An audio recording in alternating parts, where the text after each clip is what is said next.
अब पूरा दिन आंगन ही लीपती रहेगी या चूल्हे चौके का भी कुछ करेगी? तेरे बापू हल खोलकर आते ही होंगे। बिस्नी की झल्लाहट का आशा पर कुछ असर ही नहीं हुआ। अपने आप में खोई हल्के हल्के गुनगुनाते हुए आशा तो बस आंगन गोबर से लीपे जा रही थी। उसकी चुनरी बार बार गोबर के लेप में आ गिरती। उसके मन में कई बार आया कि उतार कर रख दे, मगर बापू के डर से ऐसा न कर पाई। वे ऐसे देखते ही घुड़क देंगे कि क्यों नंगे सिर घूम रही है। कई बार इस गोबर सुनी चुनरी को उसने अपने गले में लपेट लिया। कांच की चूड़ियों को भी थोड़ा बहुत गोबर लग गया था। उसे इतनी अच्छी लिपाई नहीं आती थी जितनी अच्छी उसकी माँ बिस्नी को।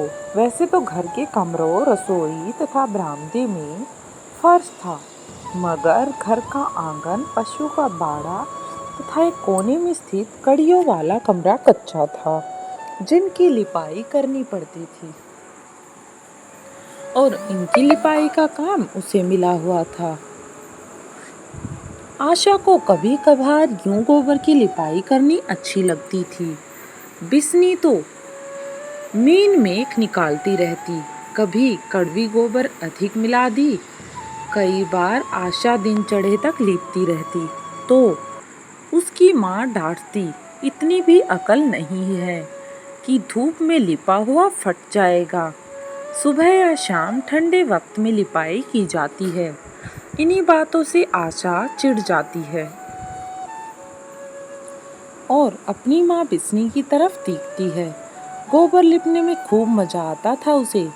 मजे से ठंडी ठंडी गीली मिट्टी में मुलायम मुलायम गोबर मिलाकर नर्म नर्म जमीन पर फिराते रहो, जैसे मेहंदी के घोल में हाथों को मल रही हो। बिस्नी फिर छल्ला उठी थी और बड़े ही अच्छे से उसे मिलाते हुए कर रही थी। सुनती है आज राखी का दिन है, फटाफट काम खत्म करके नहा ले। सूरज कितना चढ़ाया है। आशा खिजी हुई सी बोली, बस माँ, थोड़ा सा ही तो रहता है, तुम तो पीछे ही पड़ गई हो। अब क्या मुझे छोड़ोगी नहीं, ऐसे ही कहती रहोगी?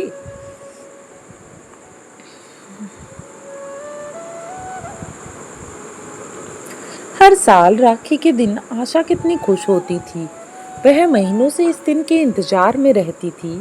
बाजार से दो खास राखियां लाती, एक अपने भाई अशोक के लिए तथा दूसरी कुलदीप के लिए। कुलदीप की कोई बहन तो थी नहीं, इसलिए बचपन से आशा ही उसे राखी बांधती आई थी। मगर जब से आशा ने बुद्धो ताई तथा बापू के बीच कुलदीप और उसके अपने रिश्ते की सांठ गांठ की खुसर फुसर सुनी है, तब से आशा अजीब पेशोपस में है कि इस साल वह कुलदीप को राखी बांधे या नहीं। राखियां तो इस बार भी वह दो ही लेकर आई थी, मगर न जाने क्यों उसके मन में अजीब सी घबराहट हो रही थी कि वह कुलदीप के सामने राखी लेकर कैसे जाएगी। उसके मन का चोर ही उसे बेचैन कर रहा था। ऐसी कश्मोकश में डाल दिया था आखिर उसे। लिपाई लगभग पूरी हो चुकी थी। बाल्टी को उठाकर खपरेल के कोने में रख दिया गया। ख्यालों में कोई वह सोचने लगी कि चलो यह घोल फिर किसी दिन काम आ जाएगा। वह उठी, गोबर सने हाथ धोकर नहाने के लिए हैंडपंप से पानी निकालने लगी। आज वह उदास और बहुत थकी थकी सी थी।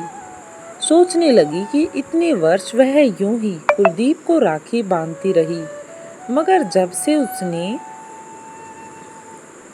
होश संभाला है, कुलदीप को भैया कहकर नहीं बुलाया, बस उसे इसी बात का संतोष था। रात तो जब से कुलदीप से अपने रिश्ते की बात सुनी है, तब से वह उड़ती रहती है। बुद्धो ताई ने उसके बापू से कहा था, ईश्वर का दिया सब कुछ है उसके पास, जमीन, पक्का घर, कुलदीप बैंक में लगा हुआ है, अच्छी खासी तनख्वाह है। फिर सबसे बड़ी बात है कि लड़का शरीफ है, ना कोई ऐब है। मगर ताई पार्वती से कहे कौन? इतनी बड़ी बात मैं खुद तो नहीं कह सकूंगा। हाँ, तुम कहो या बिस्मी। पहले टोहकर देख लो, फिर देख लेना।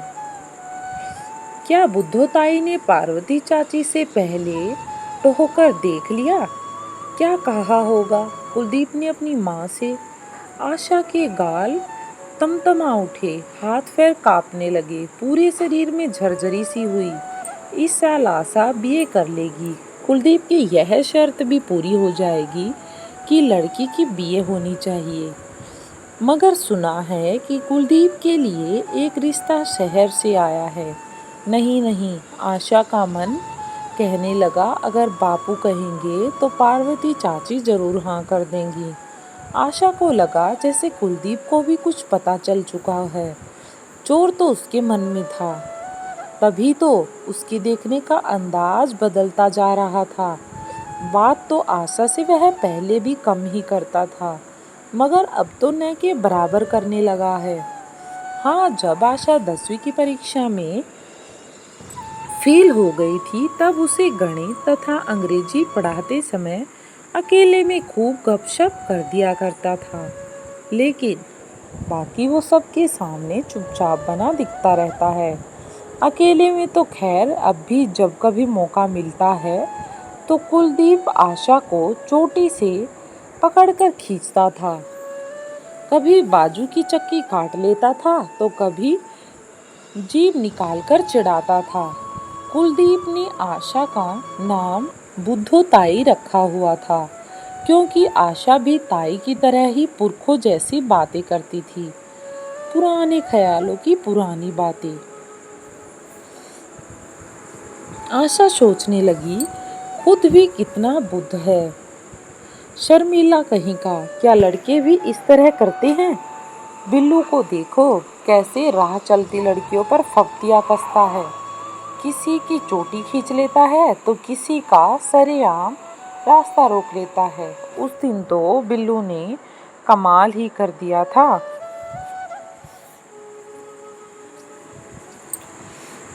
आशा मंदिर से लौट रही थी और गली में काफी भीड़ थी। आशा बेखटके से आ रही थी, पता नहीं कहाँ एक कोने में अपने घर के आसपास बिल्लू खड़ा था। एकदम उसके सामने आ गया और सामने आते हुए बोला, क्या बात है? अरे मैडम, ऐसी भी क्या बेरुखी है? हमसे भी कभी बात कर लिया करो। हिम्मत देखो उसकी। रास्ता रोककर बाँह पकड़ते हुए बोला, आशा, मैं तेरे लिए अपनी जान भी दे सकता हूँ। एक बार वह कहने को हुई थी, जान तो तू सारे गांव की लड़कियों पर छिड़कता फिरता है, लेकिन क्या इतनी क्या जान है तेरे पास जो छिड़कता ही रहता है? एक जान है, कहाँ कहाँ देगा। लंबरदार का भतीजा है ने, इसलिए तेरी इन करतूतों के लिए पंचायत भी तुझे डांट डपट कर छोड़ देती है। मगर हम लड़कियों की इज्जत। मगर यह सब कहने की हिम्मत नहीं कर सकी। आशा बेहद डरी हुई घबराई हुई बोली, कुछ शर्म है तुझे? कोई देख ले तो क्या कहे? बिल्लू की तो मानो हिम्मत बढ़ती ही जा रही थी।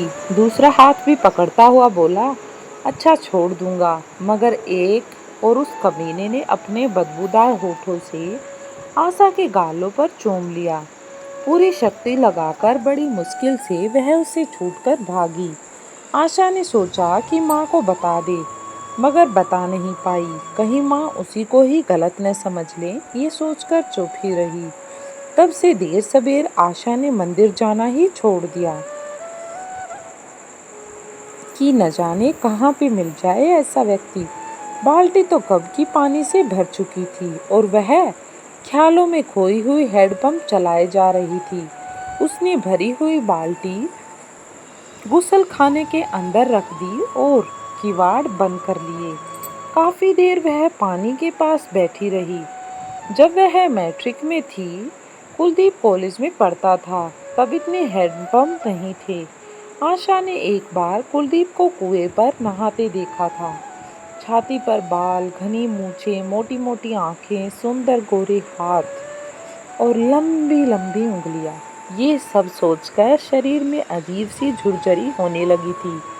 आशा की बेचैनी बढ़ती जा रही थी।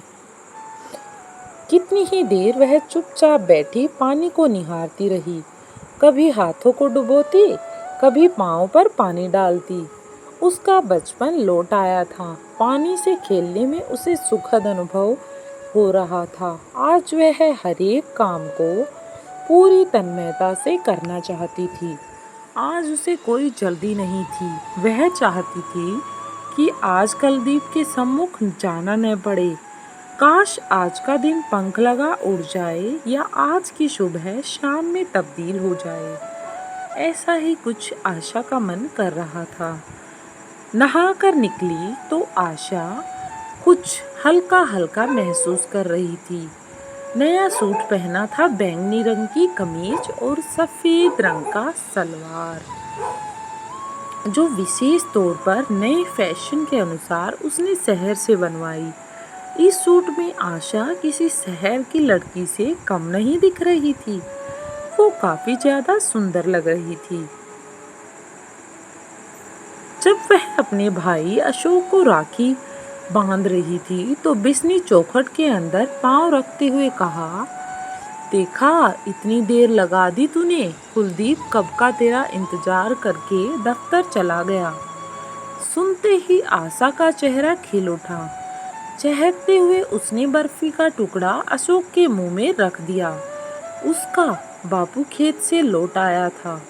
दिन बीते, महीने बीते, आशा ने बीए कर लिया। उसके भाई अशोक की शादी हो गई। इंद्री ने पार्वती से खुलकर बात नहीं की। उससे पहले ही कुलदीप की सगाई शहर में हो गई। अब शादी की रात खूब जमघट था। आशा का चेहरा खुशी से दमक रहा था। उसने दूर चमचम करती सिल्क का गुलाबी सूट पहना हुआ था और सुनहरी गोरी किनारे और रंग बिरंगे सितारों से जड़ी चुनरी। आशा खुश थी, मगर अंदर से उसे अजीब महसूस हो रहा था कि वह किसी शहर में पैदा हुई होती। तभी उसकी सहेली किरण ने उसकी चिकोटी काटते हुए कहा, दिल गम से जल रहा है। आशा ने लजाते हुए मुंह फेर लिया और कुलदीप उसे ही देखकर निहार रहा था। बुद्धोताई बोल उठी, बहन का शगुन किसे देगा कुलदीप। बिस्नी बोल उठ पड़ी, आशा तो है जो उसे हर साल राखी बांधती है। पार्वती के कहने पर आशा ने कुलदीप के हाथ मेहंदी की परात में डुबो दिए। पार्वती ने रुपए आशा की झोली में डाल दिए। ये थी छोटी सी स्टोरी। अच्छी लगी हो तो कमेंट करके जरूर बताएं।